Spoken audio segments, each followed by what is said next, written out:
trabajo de hacer una hora entera de toda la clase de los 9 cuadrantes. Imagino que ya lo saben.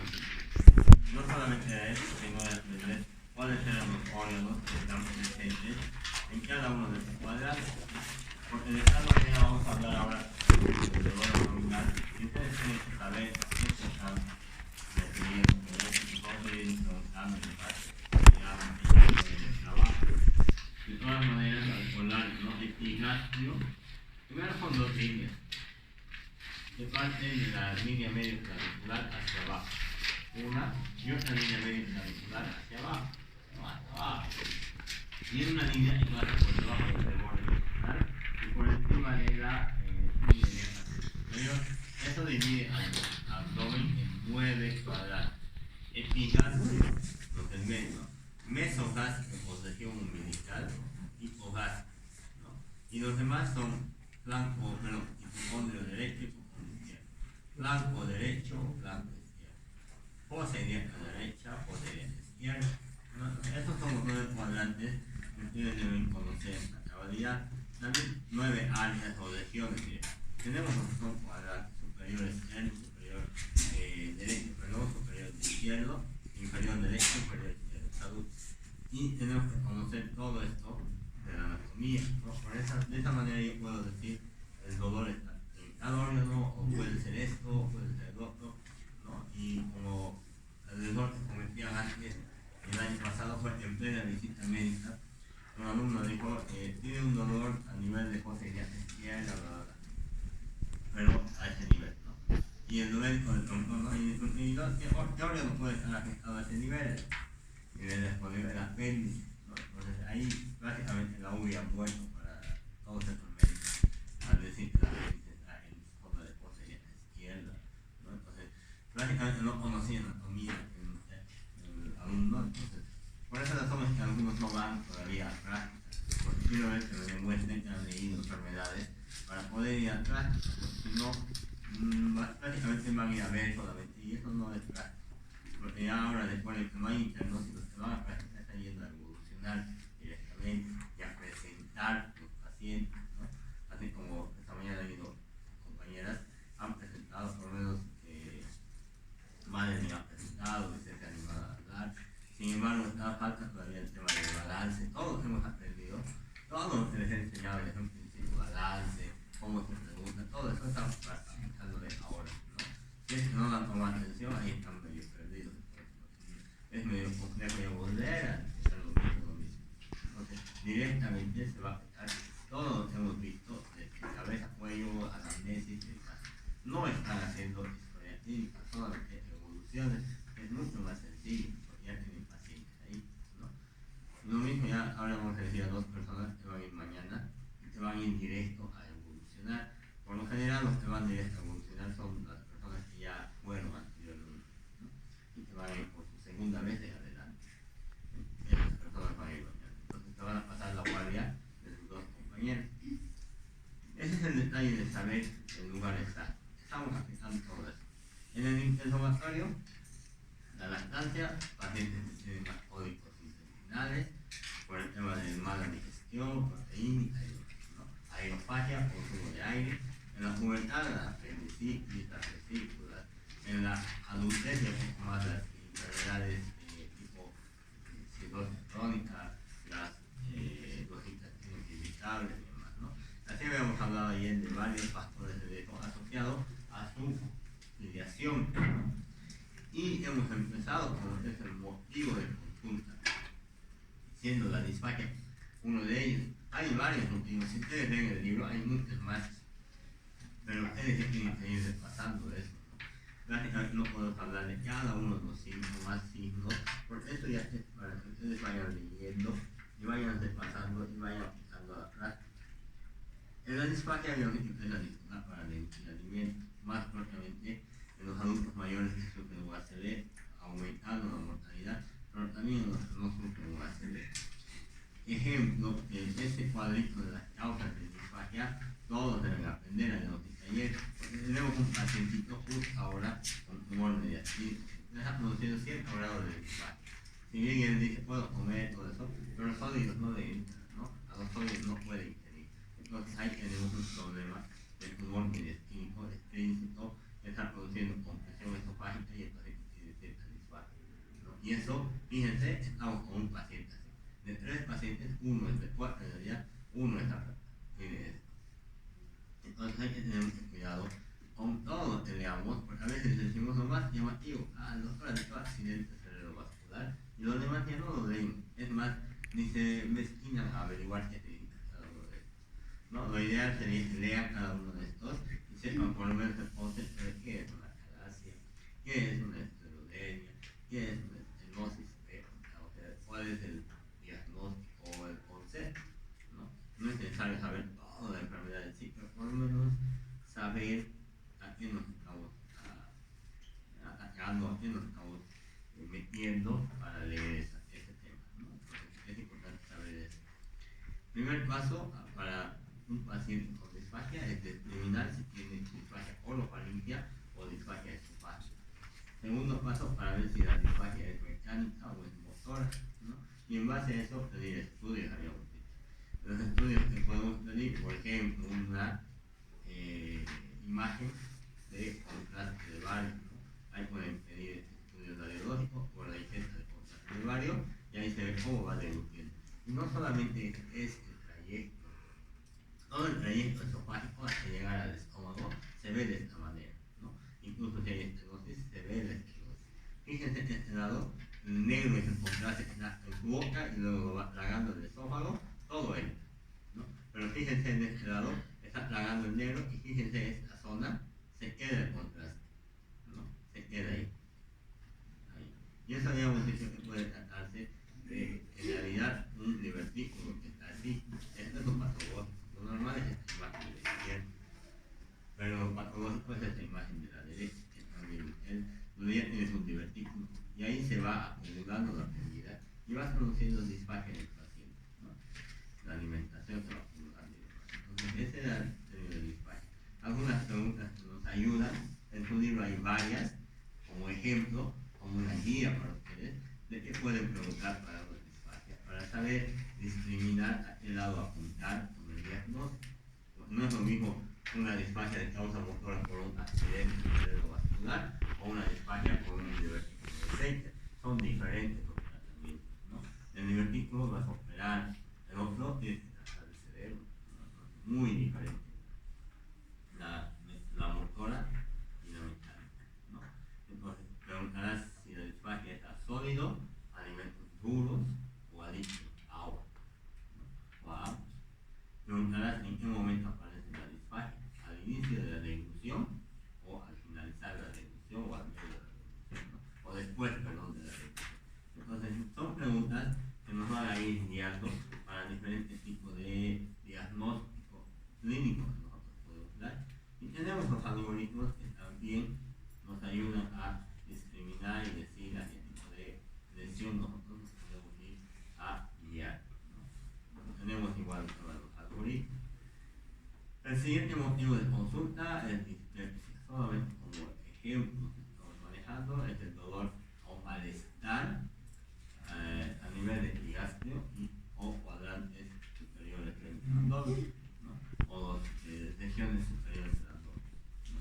Y generalmente es acompañado de otros signos y síntomas más, como el tema de los eructos, tensión abdominal, la pirosis retroesternal, dolor urente, náuseas, y eso lo definen como porque me ha caído mal la comida, he comido, pero creo que me he hecho mal, ¿no? Esa es una indigestión, ¿no? Ese término es el manejo de la dispepsia, es lo mismo, indigestión, que es el término más común, vulgar, y dispepsia es el término más médico y técnico para usted, ¿no? La causa, muchas, ¿no? Es también un helicobacter pylori, ¿no? Produciendo la gastritis, y eso genera también una dispepsia. Pero tenemos causas que son funcionales, idiopáticas, que no sabemos bien la etiología, y tenemos otras causas que sí podemos determinar la etiología, o sea, la causa. Y habíamos dicho que los fármacos, por ejemplo, antiinflamatorios no esteroides, causan el daño a la mucosa gástrica y pueden producir este tipo de dispepsia. Tenemos las náuseas y los vómitos. No vamos a entrar mucho en esto, pero Las náuseas son esos movimientos bruscos que tienen un deseo de sensación de vomitar, ¿no? Y por lo general están referidos al tracto gastrointestinal, pero también en el tema de, si vamos por el tema de las guías aferentes, referentes y demás, tenemos que entrar con el sistema nervioso para también determinar que las causas no solo son de origen gastrointestinal, tienen otros orígenes también, ¿no? Tenemos el vómito, y cuando hablemos de vómito, también llamado emesis, ¿no? También llamado emesis, es la expulsión de contenido gástrico intestinal del estómago o del intestino o del esófago hacia la boca y hacia el exterior, ¿no? Ese vómito, ustedes tienen que determinar en qué lugar está presente el vómito, ¿no? Si hablamos de un vómito, por ejemplo, que se va a presentar a nivel, póngale en el esófago, hay una obstrucción a ese nivel, ¿no? Una obstrucción a este nivel, ahí. Entonces el vómito va a ser, metes el alimento, todo el alimento lo vomitas. El vómito va a ser más alimenticio y más salival, porque lo que estás metiendo es saliva, ¿no? Si le metes una obstrucción a nivel del píloro, a ese nivel, ¿no? El alimento va a entrar obviamente hasta abajo, hasta el estómago, se va a mezclar con lo que son los jugos gástricos y se va a digerir. Muchos de los alimentos van a tener un vómito de tipo alimenticio gástrico digestivo, ¿no? Ese es el vómito de alimentos mezclado con el jugo gástrico. Sin embargo, póngale que la obstrucción sea más abajo, ¿no? En el ilion, por ejemplo, o en el ilion, póngale. En el ilion ya tienes el alimento digerido. ¿Y qué más tienes? Tienes lo que es de la vesícula, el jugo biliar, el jugo, la tripsina, quinasemicina y demás. Y esos van a ir al intestino y van a ayudar a digerir los alimentos. Pero si tienes una obstrucción, no va a pasar hacia abajo. Y al no pasar hacia abajo vas a empezar a vomitar. El tipo de vómito que vas a tener desde entonces es bilioso, ¿no? O sea, amarillo o verde, amargo, y ese es el tipo de vómito bilioso, que viene con jugo de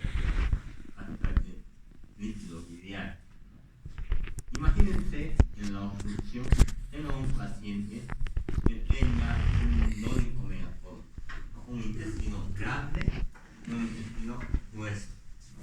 Que sea por un Chagas, por ejemplo. Ese nódulo megafono puede producir lo que es un vólvulo. ¿Qué quiere decir el vólvulo? Así como el chorizo no se puede envolver así, o un globo de chorizo pueden envolver así. Lo mismo puede pasar con un intestino grueso y largo. Se puede volvular, se llama vólvulo, ¿no? Se puede volvular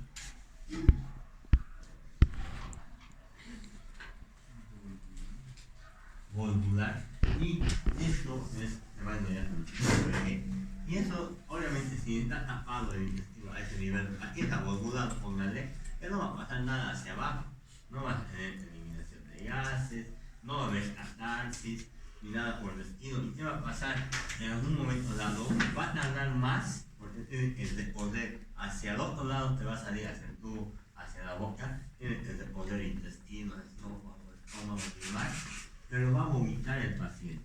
Pero ¿cuál va a ser la característica de este vómito? Fecaloideo, ¿no?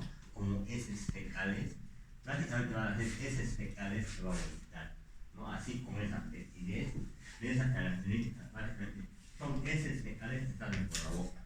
Y eso es en los pacientes que tienen una obstrucción intestinal del intestino grueso, más que todo, ¿no? Eso es como los vómitos. Puede ser que por un fecaloma, ya conocen los fecalomas ustedes, una materia fecal ahí, lleno de materia fecal, no deje pasar nada más, también pueda tener los efectos de comunicación y eso lo que es vómito, ¿no? Entonces son diferentes tipos de vómitos que ustedes pueden llegar a tener dependiendo el lugar donde esté la causa del vómito, ¿no? Pueden ser fecaloideos, biliosos, gástricos, salivales, alimenticios, tienen muchos vómitos. Y entre uno de los vómitos que pueden llegar a presentar está el que está acompañado de la sangre. A eso llamamos hematemesis, ¿no? Este vómito que está acompañado de la sangre es la hematemesis. Y eso es prácticamente, también puede ser del tracto esofágico, por ejemplo, las varices esofágicas. A esa enfermedad ya se le llama hemorragia digestiva. Cuando la hemorragia digestiva está encima del ángulo de Rey, ¿no? Eso es para anatomía de ustedes. Cuando está arriba de eso, se llama hemorragia digestiva alta. Si está abajo de eso, con la anatomía intestinal, es hemorragia digestiva baja, ¿no? Entonces, la hemorragia digestiva alta tiene su origen, por ejemplo, en el esófago o las varices esofágicas. Tiene su origen a nivel gástrico intestinal o las úlceras, ¿no? Humores sangrantes y demás. Entonces, hay que determinar la causa de ello. Sin embargo, la esofágica y la gástrica siempre van a estar tratando de acompañar de jugo gástrico. Y eso conlleva tener una sangre un poco más oscura de lo habitual. O sea, no es una sangre, no es una hematemesis rosadita como el pulmón, como ya hemos hablado. Entonces llega a tener un poco de mayor oscuridad lo que es esa sangre, ¿no? Cuando el paciente tiene además ese tipo de molestias, va a defecar parte de la sangre, se puede ir hacia abajo y puede presentar una deposición así de negruzca, ¿no? Una negruzca, eso se llama melena. Y eso es cuando el paciente tiene esta sangre digerida, sangre mezclada con el jugo gástrico que ha depositado todo el tracto gastrointestinal, ¿no? Es muy diferente a la rectofagia, que es producida por sangrados a nivel rectal, hemotoides, qué sé yo. Es más loquito. Pero cuando ya es digestivo alto, es melena, ¿no? Melena es más que todo. Entonces, ese tipo de vómitos, como estamos hablando todavía de vómitos, no de características de SSK, de eso vamos a hablar mañana.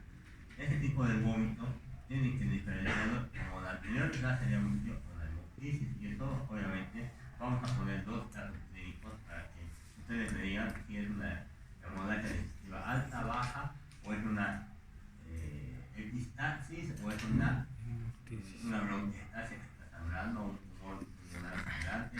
Entonces, esas opciones van a ver el examen y yo les voy a poner casos clínicos para que vayan determinando cuál de ellos es, ¿no? Entonces, simplemente preguntar, la hematemesis que viene del tracto digestivo es expulsada con el vómito. Tiene color rojo oscuro, no tiene espuma y está acompañada de alimento, ¿no? En cambio, la hemoptisis es expulsada con la tos, es rosado, es espumoso, está acompañado de saliva por general. Puede haber disnea, en el otro lado puede haber náuseas y vómitos. Y así, como hemos explicado en la anterior clase, podemos tener diferencias entre una y otra.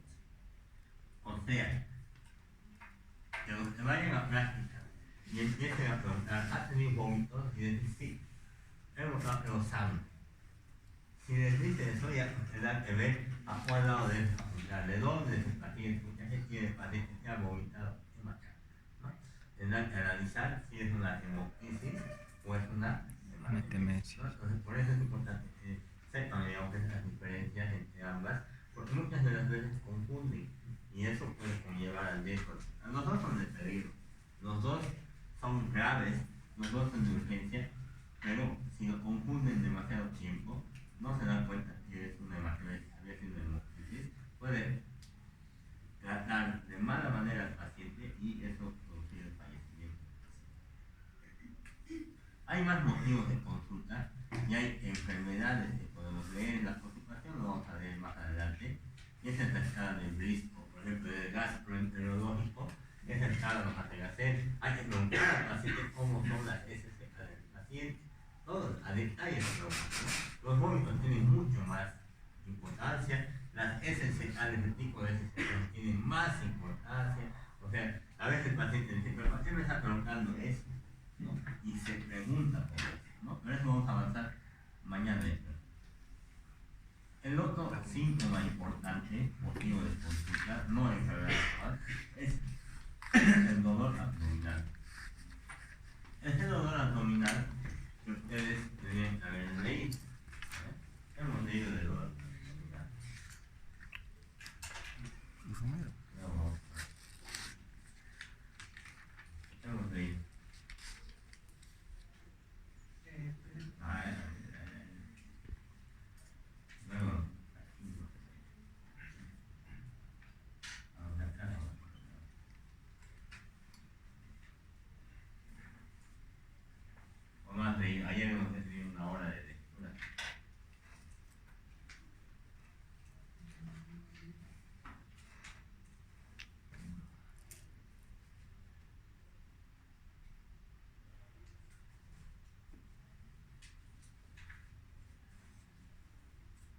ya tiene el dolor abdominal.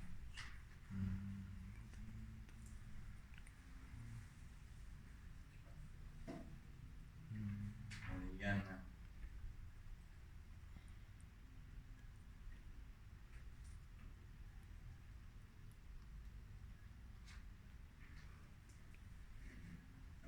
Anime.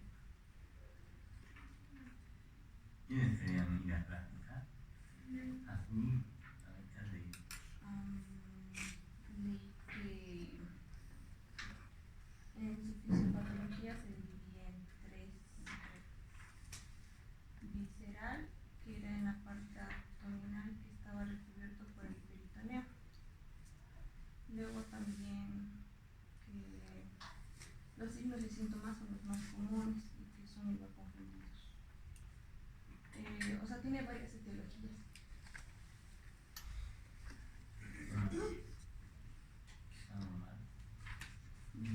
Ruth.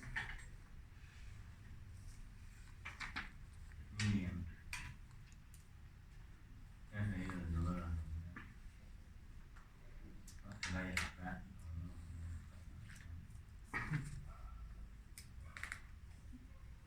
Eso necesitas saber. Una de las causas más importantes de consulta del paciente cuando va por problemas abdominales es el dolor. Me duele, no sé cuántos de ustedes dan dolor a la ahorita, no sé cuántos de ustedes han visto durante el día una persona con dolor abdominal. Siempre hay un paciente. Y lo importante es determinar que no sea un abdomen agudo. ¿Qué quiere decir un abdomen agudo? Un dolor que comprometa toda la hemodinámica del paciente, la vida incluso del paciente. Ya ese dolor abdominal llamado, o ese abdomen agudo, no solamente el dolor, tiene otros síntomas, náuseas, vómitos, puede tener otras fiebre, y eso puede dividirse en dos grandes grupos: un dolor, un abdomen agudo de tipo quirúrgico y un abdomen agudo médico, ¿no? O no quirúrgico. El médico obviamente tiene más tiempo, no se va a morir, no va a pasar mucho, pero le va a causar mucha limitación. El quirúrgico tiene que operar. Entonces, esos dos tipos de dolores, o tipo de abdomen agudos, tienen que ser definidos adecuadamente, ¿no? Y tratar de ver cuál es la causa, el origen de ese dolor abdominal. Entonces, en ese sentido, ustedes, compañeras, y yo tenemos tres tipos de dolor según la fisiopatología de su libro, ¿no? De dolor abdominal. Uno es el visceral, otro el somático y otro el referido. Para ir a grandes, así ya directamente al grano, hablamos de visceral cuando ese dolor, por ejemplo, es vesicular, apéndice, intestinal. Esas son las vísceras. Entonces, el dolor es producido por esas fibras musculares que tienen las vísceras. No es el hígado, no. El hígado no duele. Es la cápsula que duele. Entonces, ese dolor, más que todo, en las vísceras son con la capa muscular que tiene, y obviamente tiene fibras aferentes, tiene fibras diferentes.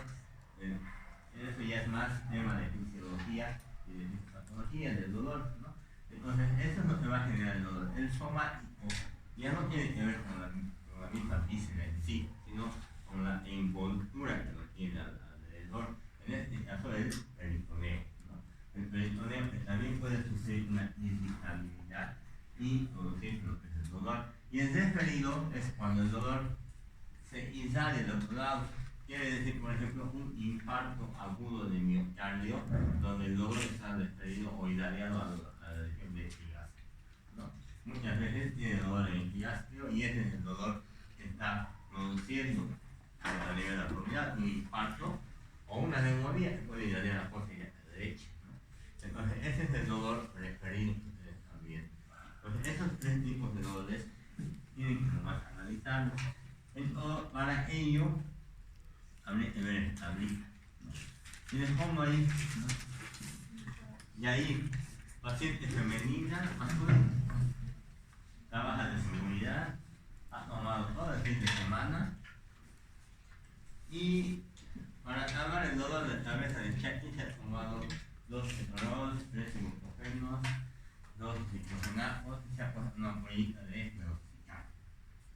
Ha empezado con un cuadro clínico de 3 horas de evolución, caracterizado por dolor a nivel de epigastrio de una intensidad 6, 7 en 10, permanente, 3 horas de evolución, opresivo urente, y que se va irradiando a todo el abdomen, ¿no? Se va irradiando de esa manera. No cede con nada, ni al movimiento, ni al alimento, ni con nada. ¿En qué voy a pensar en este paciente? Ahí. ¿En qué pensarías?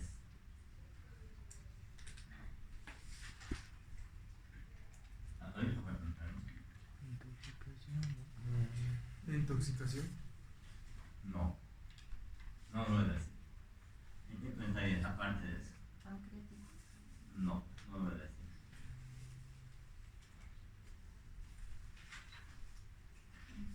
Si esto ahí sería nivel 3. Ya, estás pensando en pancreatitis. Amilasa negativa, la ecografía negativa, ecografía negativa. No es pancreatitis. ¿En qué pensarías? Negativo. Luego tapas. Sí, se ¿En qué automedica. pensarías? ¿Dónde tapa es? Colecolitis, Nada. ¿no? No. Gastritis. La gastritis no lo está. La apendicitis está abajo. Mejor sería apendicitis. Obstrucción pilórica. ¿Cuál es el factor de riesgo que está teniendo el paciente? No está con vómito. No está intoxicado. ¿Cuál es el factor de riesgo? Ha tomado alcohol y ha consumido antiinflamatorios no esteroideos en abundantes cantidades. ¿Cuál es el riesgo de los antiinflamatorios no esteroideos en el estómago? Ahí se habla. Lindo. ¿Cuál es el riesgo? Puede llegar a ulcerar la Úlcera. Una úlcera gástrica, esto se puede doler, ¿no? La pirosis es con que amargo, así. Esa es una úlcera gástrica. Esa es la característica de un dolor como úlcera gástrica. ¿No? Entonces ya te vas dando cuenta, si le duele así, se ha tomado aires, puede haber perforado a nivel o haber ulcerado a nivel gástrico, y eso le está causando ese dolor tan feo. Entonces, ¿qué pregunta le vas a hacer, Miriam? Ya sabes más o menos por dónde va la cosa. ¿Qué pregunta más le vas a hacer? Vamos a pensar ahora.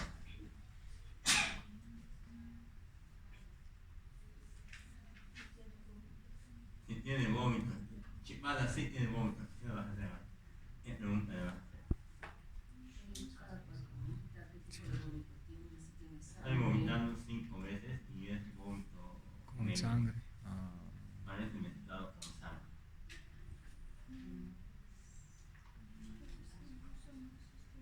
Os digo que le vas a poner. obviamente si es más lingocortales, ¿Están pensando ya? Ahí están pensando, por eso les digo, a veces una pregunta les ayuda más todavía, ¿no? ¿Qué tipo de vómito ha tenido y cómo son los vómitos? Eso es algo que le ha ayudado con ella y es vómito con sangre. Entonces, con más razón, una úlcera perforada, ¿no? Una úlcera sangral activa. Y esa es una hemorragia digestiva alta. ¿Qué más le preguntarías, Russo? ¿O qué más verías en el paciente? Si el vómito estaba con espuma, no después el vómito. Más era vómito con toda la característica de una hemorragia digestiva alta, que más tenés. Todo eso. Si tiene algún otro dolor en otra parte, en otra región, No. si le duele. La cabeza le sigue doliendo por el chat. ¿Qué más le preguntarías? si tiene esos funcionales. Sí, bien, negro estoy haciendo. No te vas a contar eso. ¿Qué olores son las heces, verdad? Y eso es negro todavía. Ya saben que es una hemorragia de pasar hacia abajo. ¿Qué tendrías que tener cuidado? ¿Qué más mirarías en este paciente? O lo puedes mandar a la casa. No. ¿Qué te preocuparía? ¿O qué síntomas más tendrías que averiguar? Del hígado. Tenemos un paciente con una probable úlcera activa, secundaria de alcohol y aire.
paciente le van a preguntar para ver si está choqueándose. Preguntar. Obviamente lo van a ver válido. Segundo, van a preguntarle, van a ver su estado neurológico, si está somnoliento, pues está hablando ya, está desorientado, ya tiene alteración del sensor y eso es porque ya tiene mucha pérdida de sangre. Signos de insuficiencia por el shock que va a presentar. Entonces, todos los signos que presentan un shock hay que también analizar en ese paciente, porque si está sangrando así, se puede morir por el shock o la perforación de su compañera de leche. ¿No? Entonces vamos hacia esos dos grandes grupos de pacientes. No se habrá perforado, ¿no? Signos peritoriales. No están haciendo shock, habrá que tomarle la presión, como eso basta, ¿no? Toma la presión arterial media y la frecuencia cardíaca y ver si está dando el shock. Recuerden que no todo con shock, en el grado 1, la presión no es normal, ¿no? Eso es los shocks hemorrágicos. Entonces, ese es el análisis que ustedes tienen que, así a grandes rasgos, tratar de hacer en un paciente con un dolor abdominal, ¿no? Simplemente con la anamnesis que ha pasado y la mecánica de su mente se vaya diciendo, puede ser esto, puede ser esto, puede complicarse con esto, puede haber perforado, puede haber choqueándose. ¿Y cuál será el tratamiento de ese paciente, Madeline?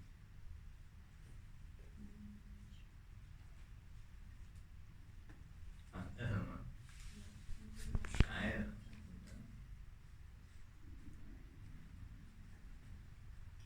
Nada, a su casa le vas a mandar. Entonces, ¿qué le vas a hacer? ¿A su casa o lo internas? Ya, pues, no es tan difícil eso. ¿Lo vas a mandar a su casa? Se va a morir. Lo tienes que internar a ese paciente. ¿Para qué lo vas a internar? ¿Qué estudio le vas a pedir, madre? No te sirve de nada. No hay nada que vas a hacer. Ya le haces ecografía y ya está. Endoscopía digestiva alta para ir a utilizar y ver dónde está la úlcera y tratar de ver si podemos parar el sangrado. Y la función de sangre, obviamente, si está empezando a choquear, si ya tiene merengas es porque ha tenido abundante sangrado. Y seguramente ya se va a empezar a choquear. Entonces, sangre no se necesita, ¿no? Eso en este caso clínico. Obviamente después, durante la cuarta y quinto año, ustedes van a ver lo que son hemorragia digestiva alta, pero de una manera más compleja, ¿no? Como ahora, ¿no? De una manera más compleja y dirán, tengo que hacer una carga de omeprazol, infusión continua de 12 horas, un bodo de omeprazol, además de ponerle ácido tranexámico. O sea, esas cosas que tienen que ustedes delimitar y hacerlas, ¿no? Pero eso ya más adelante. Pero en la semiología nos ayuda con eso. Dolores y ácido, ¿no?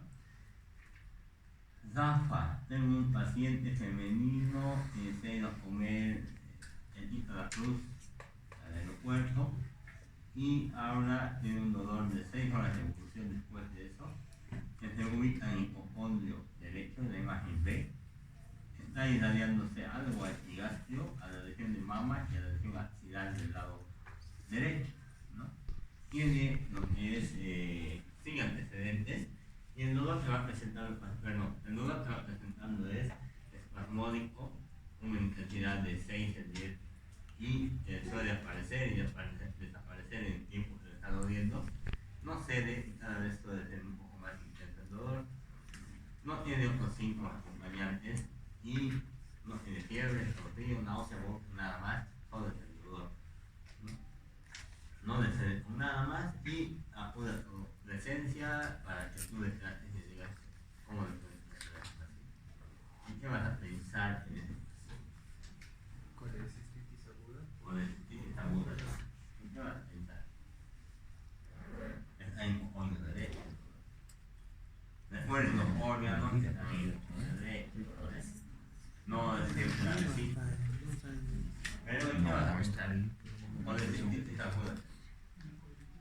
O de litiasis,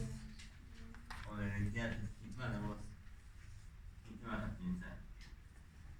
Ya no, fuera de colecistitis y fuera de litiasis. Daño más profunda, tienes que tener una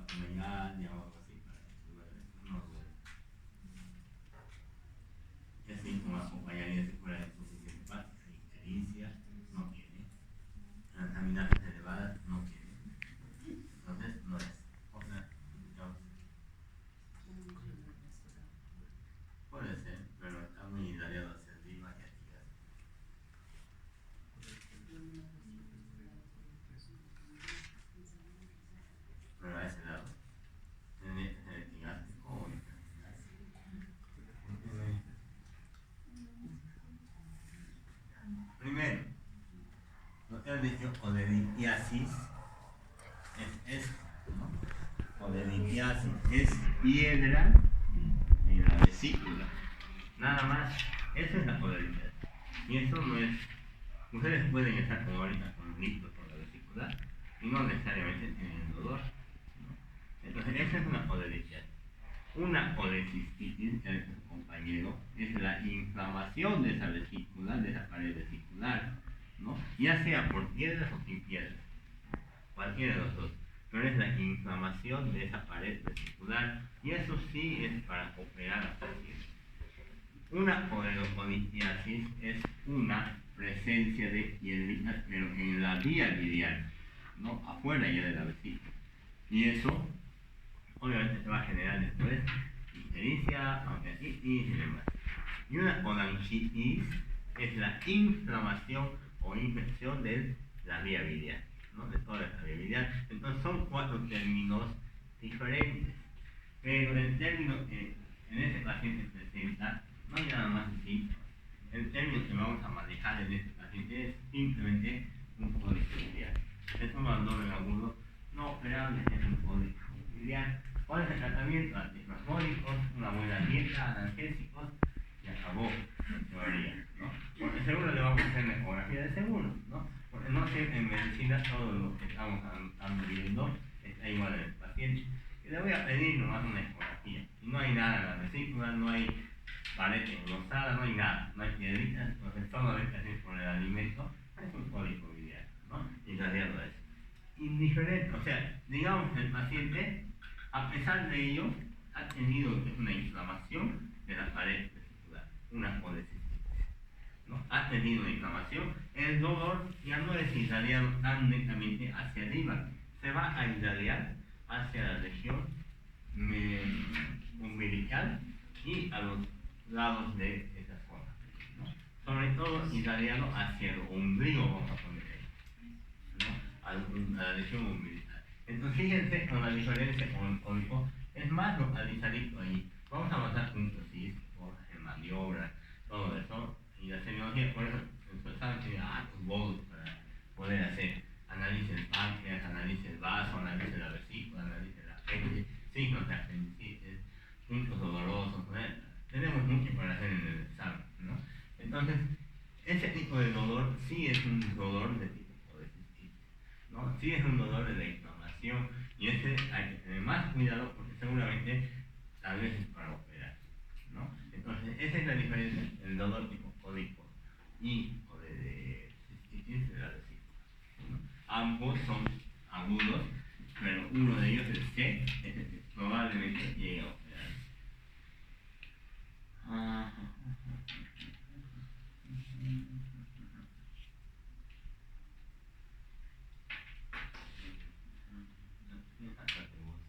Asmin, tienes un dolor a nivel de hipocondrio izquierdo y parte del epigastrio. Ese dolor de hipocondrio y parte del epigastrio ha aparecido después de que el paciente Hakim ha aparecido después de que el paciente ha ingerido palta, 7 panes con palta, un café con leche y una humita, 10 humitas. Y el dolor ha aparecido súbito, cerebrante, lancinante, EVA de 10 en 10 de intensidad, ¿no? Y ese dolor está irradiado en el cinturón izquierdo, ¿no? También se irradia algo a lo que es la región de epigastrio, de toda la zona de hipocondrio derecho igual, y algo de flanco izquierdo también, ¿no? Ese dolor no cede con nada y lo hace reconocerlo a invitar al paciente. ¿En qué estarías pensando?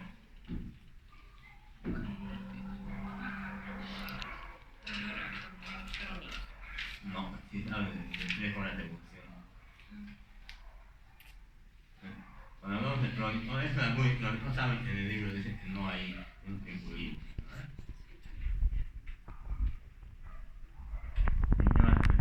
Primero, ¿qué órgano está a ese nivel?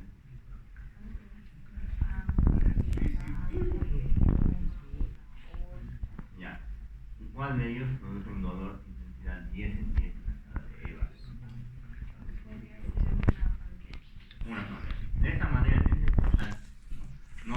no sé, o es un dolor y ya. Tienes que pensar qué órganos están ahí. Para eso necesitas desplazar los cuadrantes y qué órganos están ahí. Para que vayan pensando cuál es el que duele así, ¿no? Cerebral, el lancinante es un órgano.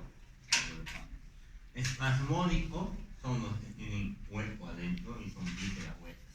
El intestinal, vesícula, ¿no?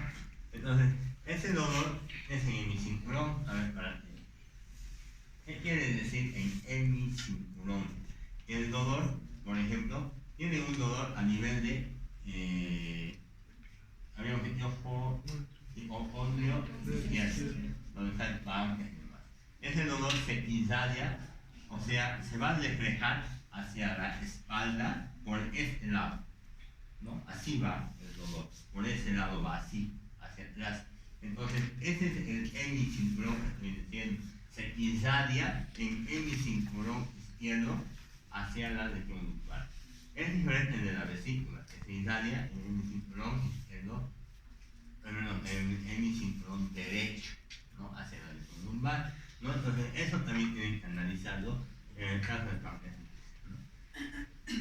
Esa es la característica de ese dolor. ¿Qué laboratorio le vas a pedir, Luso?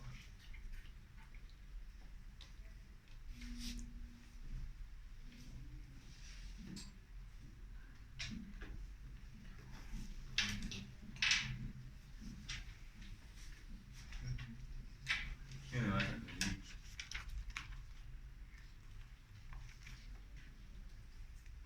¿Qué laboratorio le pedirías?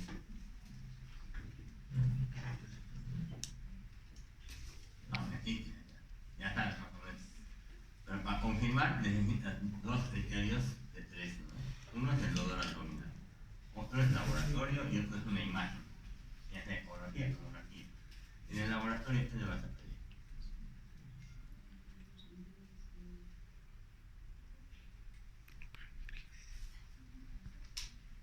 Ahí ¿qué le vas a pedir?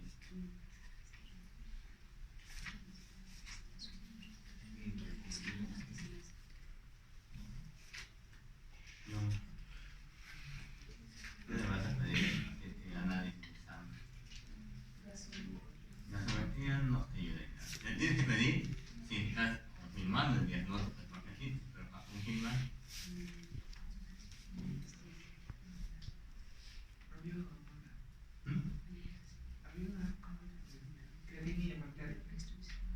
No, amilasa y lipasa.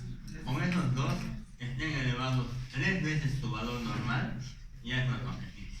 Por eso tienen que tener 3 de 2, o sea, el dolor clásico de la pancreatitis, un laboratorio que confirme la pancreatitis o una ecografía que diga pancreatitis, páncreas inflamado, páncreas edematoso, ¿no?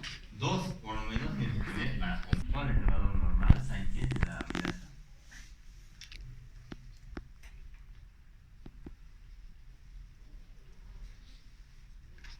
Neoni. Varias. 120, no es 40, ¿Hasta cuántas? 140. Hasta 150. Cuando sube de 450, o sea, 3 veces el valor normal, ya es pancreatitis, ¿no? Después de eso no se considera todavía. Nada más. Vamos al siguiente. Dolor en... Tiene la cronología del mundo, ¿no? Dolor en gástreo, tipo opresivo, aparece así de por sí, de repente súbito, y luego el dolor a la 1 hora se va a ubicar en el fosa ilíaca derecha. Este dolor es más intenso, con un EVA había empezado de 3, ahora está en 6, en el fosa ilíaca derecha. No tiene mayor irradiación a ningún lado, más que a esa misma lesión que está aumentando el dolor, y no cede con nada. Ha tenido una náusea, un vómito y una deposición líquida antes, pero nada más, ya la cantidad. Ha tenido una subfebrícula de 37.8 grados centígrados y no tiene escalofríos. Es un niño de 14 años de edad y nada más. ¿En qué vas a pensar? Ya, Apendicitis era es lo más suave. ¿Dónde? Voy a hablar. ¿Qué es? ¿Qué será?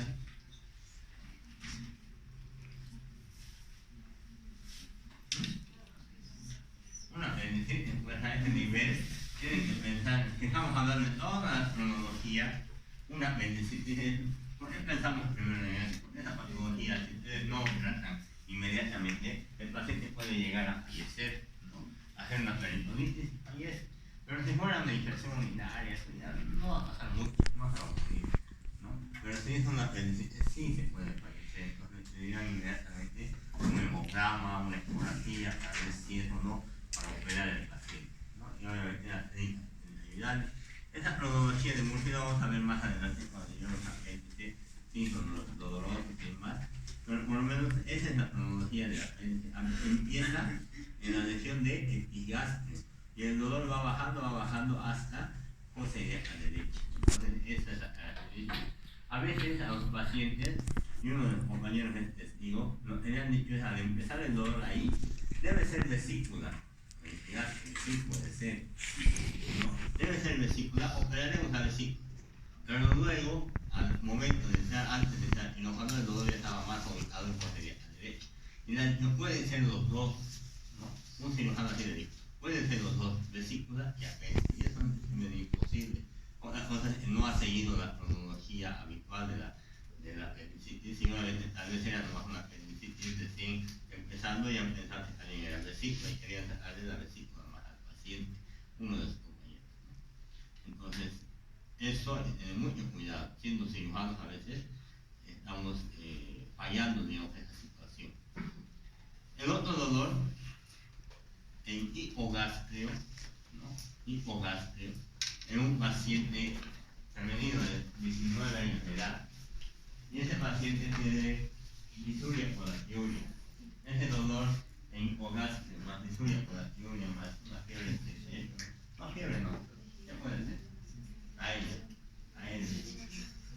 ¿qué puede ser? Hipogastrio, disuria o latiuria, y ese dolor ahí es una intensidad 4 de 10, no es tan espasmódico, es más sordo el dolor, le molesta, no sabe exactamente qué tipo de dolor es, no se irradia,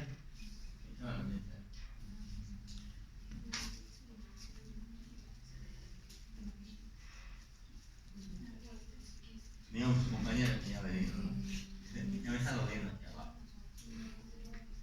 tengo disuria, me duele la orinar, me duele, estoy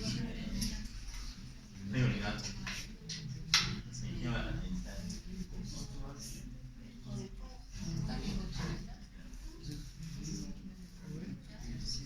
La compañera está pidiendo ayuda, me lleva la pensar.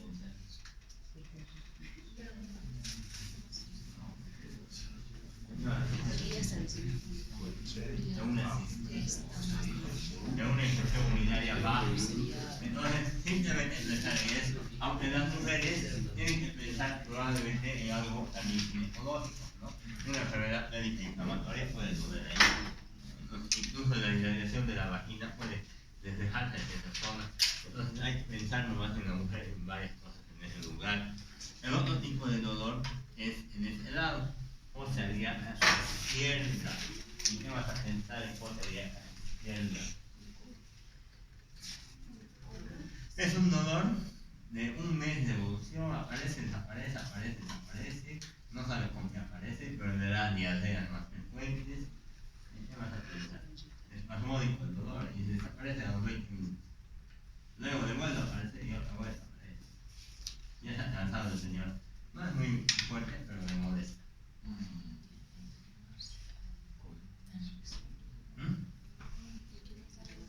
Ah, ese no lo posee, es que hay hombres. Entonces, ¿qué vas a pensar? Está el colon sigmoide, intestino grueso. ¿En qué enfermedad vas a pensar?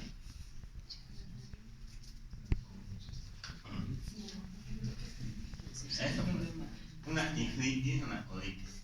En esos dos está ahí, tienes que pensar en esa enfermedad. Hay que hablar, por eso no te estoy oyendo.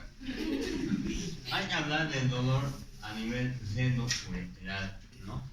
Cuando aparece en el riñón y se va desplazando. Este tipo de dolor, por ejemplo, cuando aparece una litiasis renal, una piedrita en los riñones, ¿cómo es el dolor? Empieza a nivel de las fosas renales, ¿no? Para que vean. Ayer ustedes lo que hacían era hacer la percusión así. Y seguían bajar. Varios, hasta ahí he visto un, no sé qué, vamos a ver, el pulmón es hasta la séptima costilla de ahí nomás. Dos dedos debajo de la boca, ahí. Y nada más, abajo de eso está la fosa renal, ¿no? Entonces ahí están los riñones, serían percutiendo. Entonces ahí me da cuenta de que no saben anatomía. De todas maneras, cuando tienes una piedrita, digamos, en este riñón, el dolor va a ser fuerte, intenso, espasmódico, tenebrante a ese nivel. Y el dolor se va a irradiar hacia adelante, así, no así, hacia el muslo, la cara interna, hacia los genitales y hacia la región umbilical, ¿no? Incluso hacia adelante. A veces hace confundir con este lado izquierdo con una pancreatitis, pero el dolor empieza ahí, en la fosa renal, y tampoco los riñones están aquí abajo. A veces el paciente dice, me duele aquí abajo, doctor, mis riñones serán, y los riñones están aquí arriba, no están ahí abajo. Entonces ese dolor así, irradiado hacia adelante y se vaya hacia abajo, hacia la pierna incluso, no asiento, ese es el dolor de la renal. O sea, probablemente tenga una litiasis renal, ¿no? Una piedra en los riñones o en los uretres, eso le va a ser incluido. El dolor es tan horrible, aparece más en el hombre, que dicen que es como el parto en una mujer, ¿no? Entonces es realmente increíble el dolor que tienen, que algunos pacientes hasta morfina se disfrutar, ¿no? Incluso me acuerdo de cómo vas a hacer morfina, pero era muy fuerte el dolor, no sería ni amador, piezas menores, aires, nada, entonces morfina, ¿no? Piezas mayores. Y ese dolor, esa piel hay que sacarlo, ¿no? De asfixia, operar y demás. Entonces, esos son los tipos de dolor. Fíjense que tenemos diferentes tipos de dolor, que nosotros tenemos que ir a investigar, ¿no? Cuando el paciente dice, me duele ahí, ya pues empecemos a investigar en mi mente, ya qué órgano está aquí, algo más puede haber. Eso es lo fácil, ¿no? Cuando vayan a la práctica van a ver pacientes que tienen tumores, nódulos, petalomas, y no van a saber a qué lado está el dolor. Van a tener litiasis, va a doler, no van a saber si es eso el dolor o es esto o es esto otro. Ahí es lo complejo. Pero mientras tengamos, esto es lo fácil, ¿no? El tipo de dolor, dónde se genera el dolor, dónde se genera el dolor y dónde su irradiación. En un momento vamos a avanzar el tipo de dolor, las características del dolor y todo eso, porque el dolor abdominal es el tema prácticamente en semiología digestiva, no es el tema en la teoría. En la práctica son maniobras, puntos y demás. Pero en la teoría tenemos que hablar sí o sí del dolor abdominal. Ese es el paciente que va a llegar generalmente a su consulta. Y esto tienen que sí o sí saber. De cada uno de estos puedo sacar dos, tengo 8 exámenes ya para 8 exámenes, perdón, para que ustedes lo hagan. Vamos a hacer así como hemos practicado ahora. Lo mismo voy a hacer con el examen. Voy a poner un caso clínico de dolor en hogar, y ustedes me van a decir a qué puede ser, cuál puede ser el origen o la enfermedad que tiene el paciente, ¿no? Para eso necesitan saber qué órgano está en esa zona y qué enfermedades se pueden producir afectación de ese órgano, ¿no? Entonces, apendicitis, ¿no? ¿Alguna pregunta hasta ahí? Doctor, al sector del hipogastrio por ganglios linfáticos igual se puede ver. Con una hernia puede afectar con fosas ilíacas, pero también una hernia puede dar dolor en el pulgar. Por ganglios, más que todo son fosas, y los ganglios son palpables. Si son muy grandes, más de 1 centímetro, más de adenomegalias, ahí sí puedes palpar, pero básicamente cuando le palpas el ganglio no te duele, no te va a irradiar prácticamente nada. No, ahí en esa zona te va a doler. Bueno, ¿alguna pregunta más antes de comenzar el examen?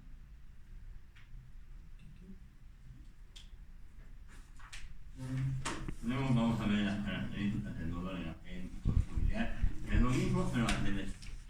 Luego más síntomas, más detallar eso, detalles de abdominal, la actitud, cómo evaluar a los pacientes. Entonces ya empezamos con las enfermedades. A las enfermedades vamos a ir, ustedes van a decir, vamos a ir quizás algunas de las enfermedades, como hemorragia digestiva, y vamos a